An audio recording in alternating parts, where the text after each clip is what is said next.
बलिदान करने के लिए तत्पर रहेंगे। तब हम गर्व से कह सकेंगे कि जिस होठ से न निकले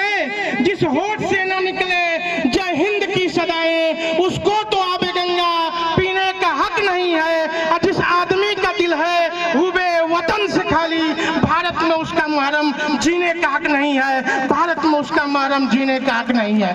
प्यारे भाइयों, एक सुरक्षा की सबसे बड़ी इकाई हमारे बॉर्डर पे भी तैनात है। जो वो तैनात है, इसी से हम लोग आज सुरक्षित हुए बैठे हुए हैं। मैं आप लोगों से कहना चाहता हूँ कि लहू से इसी जल सवारल वतन पे, लहू से इसी जल सवारल वतन पे बिना खून दे ले अब पानी ना आई, और वतन की धरोहर वतन पे लुटा दा, और फिर बेरी बेरी जवानी ना आई, और फिर बेरी बेरी जवानी ना आई।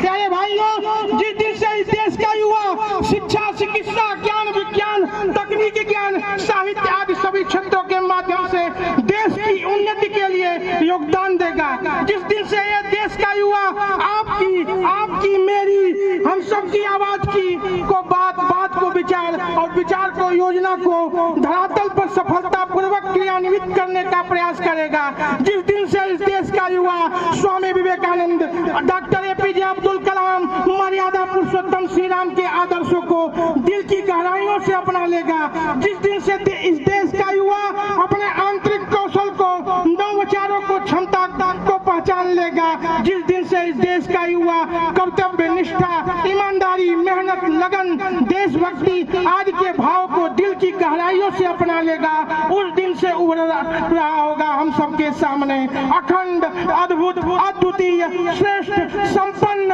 मजबूत, विकसित, सतत भारत का भविष्य। क्योंकि कहा गया है संघर्षों के साये में इतिहास हमारा पलता है, संघर्षों के साये में इतिहास हमारा पलता है, और जिस ओर जवानी चलती है उस ओर जमाना चलता है, उस ओर जमाना चलता है। प्यारे भाइयों, और मैं यह भी कहना चाहता हूँ कि हमारे गांव का युवा आगे आए और देश हित में नीरज चोपड़ा की तरह भाला फेंके, रचनाएं ऐसी रखी जाए कि साहित्य का नोबेल भारत को प्राप्त हो। हम शिष्टाचार यूं अपनाए कि जवान से पहले भारत का नाम, जापान से पहले भारत का नाम आए। पर्यावरण संरक्षण के साथ अतिथि देवो भव का भावना को जागृत करने की आवश्यकता है। जो युवा दौड़ सकता है दौड़े, जो युवा चल सकता है चले, जो युवा रेंग सकता है रेंगे, परंतु अपने कर्तव्य का निर्वहन अवश्य करे और सिंह की गर्जना की भांति करे। मैं सभी युवाओं को